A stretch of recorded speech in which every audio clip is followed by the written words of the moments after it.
السلام علیکم۔ حریم خان نارتھ کراچی، بھارت میں حیدرآباد دکن سے 7 میل دور پولگندہ نامی ایک شہر ہے، جہاں ایک کسان اپنے کھیتوں میں بیج بو رہا تھا۔ صبح کا وقت تھا، علاقے کا نواب سیر کرتا ہوا وہاں سے گزرا۔ کسان کو محنت سے کام کرتے ہوئے دیکھ کر نواب نے سوچا کہ کسان سے اس کی خیریت دریافت کرنی چاہیے۔ وہ گھوڑے سے اترا اور کھیت کے کنارے پہنچ کر کسان سے پوچھا، کیوں بھائی، کھیتی باڑی میں تم اس قدر محنت کرتے ہو، کتنا کچھ کما لیتے ہو، کچھ فائدہ بھی ہوتا ہے یا نہیں؟ کسان نے سر اٹھایا اور نواب سے کہا، فائدہ کیا جناب، فصل کٹنے کے بعد اس کے 4 حصے کر لیتا ہوں۔ نواب نے پھر پوچھا، اچھا تو ان چاروں حصوں کو خرچ کیسے کرتے ہو؟ کسان نے جواب دیا، ایک حصہ تو حکومت کے ٹیکس میں چلا جاتا ہے، دوسرا حصہ قرض چکانے میں ختم ہو جاتا ہے، تیسرا حصہ ادھار دیتا ہوں اور باقی چوتھا حصہ یوں ہی لٹا دیتا ہوں۔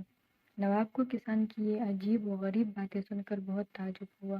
حیرت سے پوچھا، تمہاری باتیں میری سمجھ میں نہیں آئیں، صاف صاف بتاؤ، تم قرض چکاتے بھی ہو اور دیتے بھی ہو؟ ایسا کون سا قرض ہے جو ہر فصل پر ادا کرتے ہو اور پھر بھی ختم نہیں ہوتا؟ اور وہ کون ہے جسے تم ہمیشہ قرض دیتے ہو اور پھر 1/4 رقم تم یوں ہی اڑا دیتے ہو؟ کسان نے جواب دیا، جناب، بات دراصل یہ ہے کہ میرے والد نے ایک ساہوکار سے رقم ادھار لی تھی۔ والد کے مرنے کے بعد اس کا سود میں ادا کرتا ہوں۔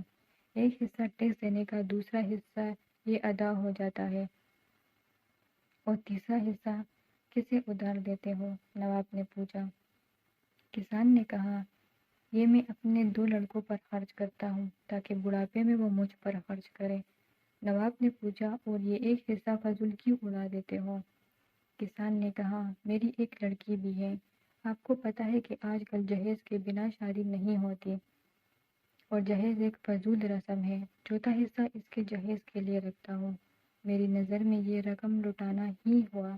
نواب اس کی معطل گفتگو سے بہت متاثر ہوا اور ایک بڑی رقم اسے انعام کے طور پر دے کر رخصت ہو گیا۔ مزید ویڈیوز دیکھنے کے لیے ہمارا چینل سبسکرائب کریں۔